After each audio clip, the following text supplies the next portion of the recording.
LeBron James. LeBron James. LeBron James. LeBron James. Look, LeBron James is one of the greatest athletes of all time. Rendon, I think you spoke about him a few weeks ago when we're not talking about actually his character and who he is as a person. Here's a guy that's going to spend 20 years in the NBA. You don't hear any scandal. You hear about him showing up to his kids' basketball games. You hear him being a supportive husband. He brought Space Jam back. I'm going to talk about that. Probably shouldn't have, yeah, but he brought it back. It's the sequel nobody wanted. Space Jam is reserved for the GOAT, okay? There's only one there's only one GOAT. Bugs Bunny. I was going to say Michael Jeffrey Jordan. Oh, that one. Yeah. But Bugs. That Toon Squad would not have won without Bugs, though. And there had to be a Pippin on that team. So this is not yeah. Babs actually had more game than Bugs in that one, though. Here we go. So this is actually not a slam on LeBron James personally, although I would argue that. I see what you did there. This is not a slam on LeBron James. Yeah, I don't. We're not trying to block his character or steal his integrity. We're just trying to assist people to understand with some ideas. The situation. And then hopefully in the future they don't have any turnovers. Exactly. That's all we're trying to do. And we're trying to avoid personal fouls. Yes. And I think if there we are do no those personal fouls here, right? There's individual fouls, but not personal fouls. That's it. That's all we're trying to do. Yeah. I'm trying to get to halftime, man. We're not keeping score here. No. And so this is, I think LeBron James in certain ways has actually done a lot. Now, I don't really agree with his view of the world politically, and we'll probably delve into that later on at some point. But I will say this, for someone who is probably who is the best player of this generation, hands down, not even close.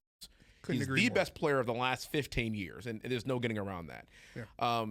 This past yesterday, actually last week, they lost the playoff game, and with 6 minutes remaining in the game, he got up and walked out on his team. And I understand his frustration. I understand the injury bug caught up with this team, but you got to be kidding me.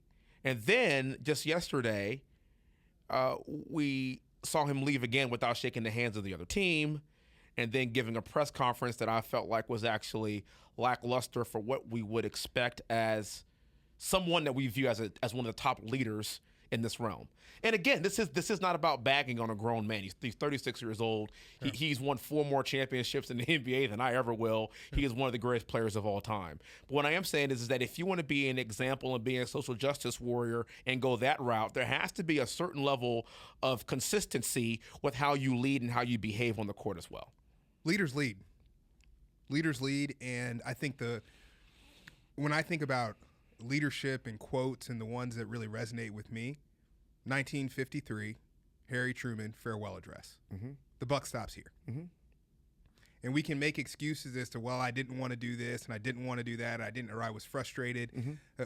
The buck stops with the leader of a team. Mm-hmm. And there are structures of leadership. There's people who are put in leadership positions, mm-hmm. and there are people that don't need to be put in positions because they just lead. Mm-hmm. And once again, you know how I feel about LeBron James, his skill on the court, his basketball IQ, all these things. It's disappointing to see somebody who has led so well over the course of his career. Mm-hmm. Okay, if you take away the super teams, and don't take them away just once, take them away not once, but 2 times, 3 times. He did this. If you take away the super teams, the teams that he was leading to the finals when he was with Cleveland, yes, he is one of 2 or 3 players who's ever played the game that could have led those teams deep into the playoffs. They were trash teams. And they didn't win because he didn't have any help, but yes. But, so I'm not questioning. The guy was in the finals like how many years in a row?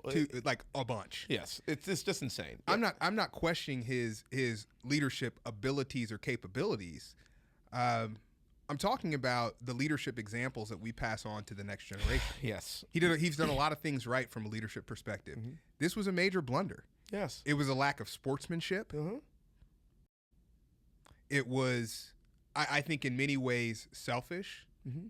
I mean, look, I would expect this behavior from the number 1 leader of the Knicks fans, Spike Lee, who walked off before the game was over with the Hawks after they got torched. Right. But beginning Spike Lee. Not from, this is a fan. not from the person that's actually on the court who's playing, who expects those to play with him to step their game up to his level. Yes. That's not leadership. It's not.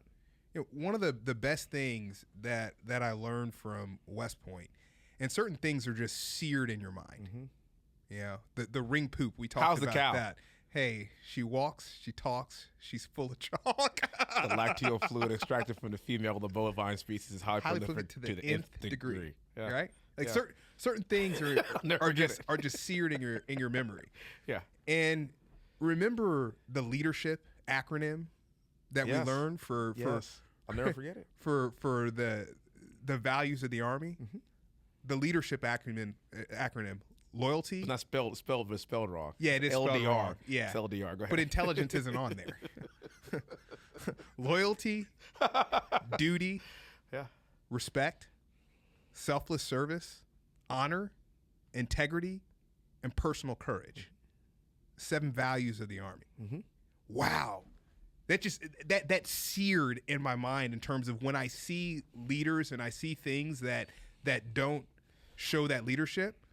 He wasn't loyal to his team. And so he wasn't loyal to his team, and he wasn't loyal to the fans, and he wasn't loyal to the brand. He wasn't loyal to the Lakers. He messed this one up, because the one thing that you also want to see from leaders is that when it's all fine and dandy and everybody's in China having a good time after you won, that's when the championship. It's easier when things are going well. Yeah. It's easy to win. Yeah. It's the test of someone's integrity and their courage and their leadership when all the chips are down.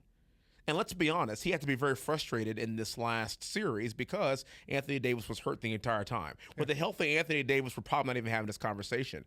But guess what? That's not what happened. Yeah. And what we want to see, what we need to see, what I want my girls to see, what I want young people to see is, even though LeBron lost and got booted out of the first round, he lost with class. Yeah. He came to the mic after in the press conference and wasn't talking about Space Jam. Yeah. He's congratulating the other team for a good win. We did the best we could. We fell a little short. We're going to come back next year retooled and ready to win a championship. Yeah. I don't want to hear about what you're going to do with bugs. Well, you know this about me. I'm a big fan of tennis. One of my favorite athletes of all time, somewhere in the 1 to 5 range, is the great Roger Federer. Oh, man, what a class act. I love Roger Federer equally for what he does on the court as to how he handles himself off the court. What a class act. Gracious in victory, gracious in defeat. What an example. Yes, he's the best, man. Pete Sampras was another one, if you're talking about tennis. Yes. Gracious people. Yes. Yeah. It's a lot in tennis. Arthur Ashe. Incredible. Incredibly gracious. It's a gracious, in spite of a racially charged time too. The time that he was doing that. First black man to ever win Wimbledon. What a gracious man. Yes. Yes. The way he treated his opponent who didn't think he was worthy of being on the same court with them. And he pulled them short white shorts and them high white socks. And them wooden rackets. And went and did it. Yeah. And went and did it. But that's, and once again, there's this piece of leadership too where we have to accept as a culture and as a society that every person is in a leadership position. In some capacity, yeah. Every person. Our actions define who we are as leaders, whether you're appointed as leader or whether you just find yourself in a leadership position in whatever situation you might be in. That goes for your family. Yes. That goes for the job. That goes for just being with friends.